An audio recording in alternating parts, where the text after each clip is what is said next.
8월 29일 금요일 큐티입니다. 제목 죄를 적당히 다루지 말라. 본문 에스겔 23장 36절에서 49절까지 말씀입니다. 여호와께서 내게 말씀하셨다. 사람아, 내가 오홀라와 오홀리바를 심판하겠느냐? 그렇다면 그들에게 그들의 혐오스러운 일들을 언급하여라. 그들이 간음했고 그들의 손에 피가 있기 때문이다. 그들이 우상들과 간음했다. 심지어 그들이 내게 낳아준 그들의 자식들을 제물로 바쳐 불속을 지나가게 했다.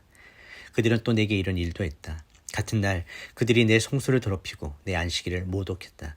그들이 자식들을 우상들에게 희생제물로 바치고 나서 바로 그날 내 성소에 들어와 그것을 더럽힌 것이다.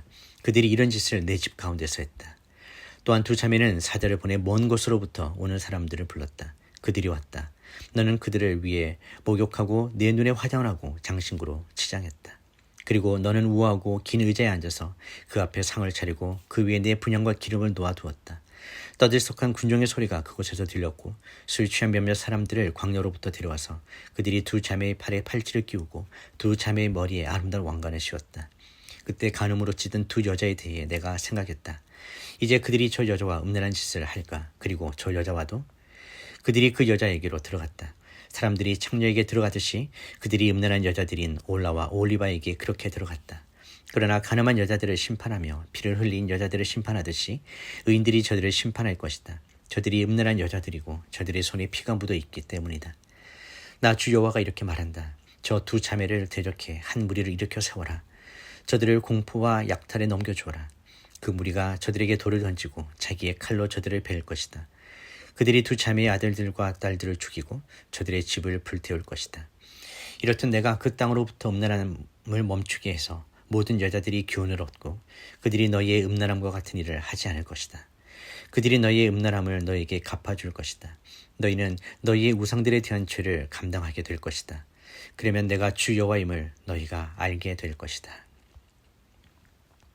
본문 요약입니다. 하나님께서 에스겔에게 올라와 올리바의 온갖 가증한 죄악들을 밝히 고발하도록 명하십니다. 그들은 자녀들을 우상에게 제물로 바치고 성소를 더럽히며 안식일을 멸시하는 등 하나님 앞에서 끔찍한 범죄를 저질렀습니다. 하나님은 그들이 행한 모든 음행과 우상 숭배를 심판하시겠다고 선언하십니다. 그들은 칼과 돌무더기 속에서 죽임당하고 조롱거리가 될 것이며 그들의 죄는 드러나 수치가 될 것입니다. 결국 그들을 통해 모든 사람이 여호와께서 참으로 하나님이심을 알게 될 것입니다. 첫 번째 묵상입니다. 하나님께서는 에스겔에게 다시금 오홀라와 오홀리바의 죄악을 밝히 고발하라고 명하십니다. 이것은 단순한 반복이 아니라 죄의 심각성과 하나님의 공의가 얼마나 분명하고도 피할 수 없는 것인지를 강조하기 위한 것입니다. 이스라엘의 두 도시는 형식적으로는 하나님을 섬기면서도 실제로는 우상과 정욕, 세상의 가치관과 권세자들을 의지하는 이중적인 태도를 보였습니다. 그들은 자기 자녀를 우상에게 바치며 하나님을 멸시했고 안식일이라는 언약의 날도 아무렇지 않게 짓밟았습니다.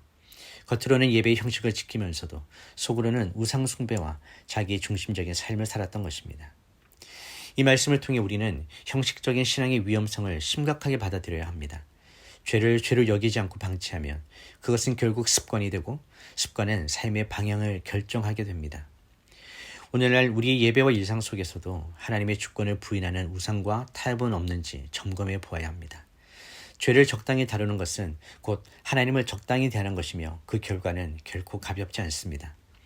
하나님은 당신의 백성이 정결하고 거룩하기를 원하십니다.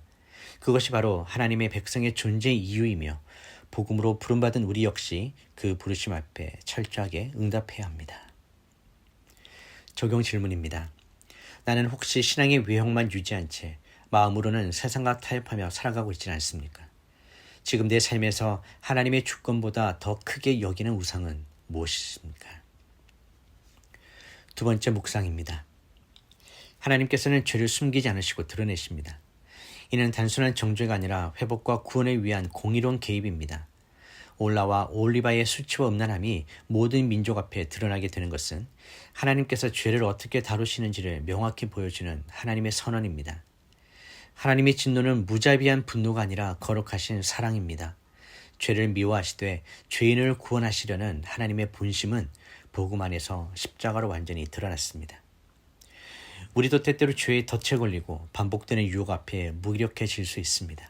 그러나 하나님은 그런 우리를 책망하심으로 방치하지 않으십니다. 복음은 우리의 죄를 덮는 것이 아니라 그 죄를 드러내 회개로 이끄는 능력임을 우리는 알고 있습니다.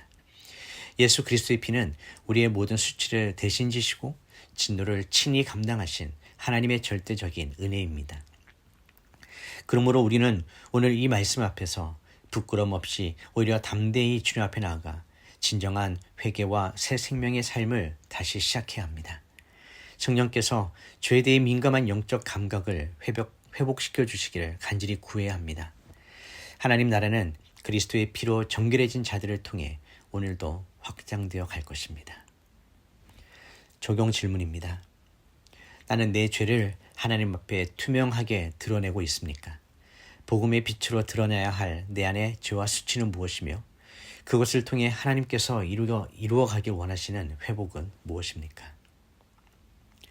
기도하겠습니다. 거룩하신 하나님 아버지, 죄를 대하시는 주님의 공의로움 앞에 두려움과 경외함으로 엎드립니다. 올라와 올리바의 음행과 우상숭배를 낱낱이 드러내시며 심판하시는 이 말씀 앞에서 저의 내면 깊은 곳을 바라봅니다. 저희 또한 겉으로는 주님을 섬기며 신앙인인 척 살아가지만 실상은 세상의 가치와 욕망에 끌려 주님을 멀리한 채 살아갈 때가 있었음을 고백합니다. 주님, 저희의 이중적인 태도와 죄악된 습관들을 깨뜨려 주시고 더 이상 죄를 숨기거나 포장하지 않도록 도와주시옵소서. 오늘 말씀을 통해 복음의 진실한 의미를 다시금 붙듭니다. 죄를 은폐하지 않으시고 드러내어 회복하게 하시는 주님의 그 사랑 기억하게 하시고 십자가의 은혜 아래 저희의 모든 수치와 죄를 드러내고 내려놓게 하여 주시옵소서. 하나님 나라의 백성으로 부름받은 존재로서 주님의 거룩하심을 본받고 살아갈 수 있도록 도와주시옵소서. 저희의 작은 삶의 선택과 태도 속에서도 하나님의 통치와 주권이 드러나게 하시고 복음의 향기가 흘러가게 하여 주시옵소서. 이 시대와 교회 안에도 여전히 타협과 형식적인 신앙이 만연해 있음을 봅니다. 주님, 우리 공동체를 정결하게 하여 주시옵소서. 성령의 불로 다시 거룩함을 회복하게 하여 주시옵소서. 우리 안에 우상을 깨뜨리고 회개의 통로가 열리게 하시며 하나님 나라가 삶의 중심이 되는 성도들 되게 하여 주시옵소서. 죄를 적당히 다루지 않고 철저히 회개하며 복음 앞에 겸손히 엎드리는 삶을 살아갈 수 있도록 도와주시옵소서. 예수님의 이름으로 기도드립니다. 아멘.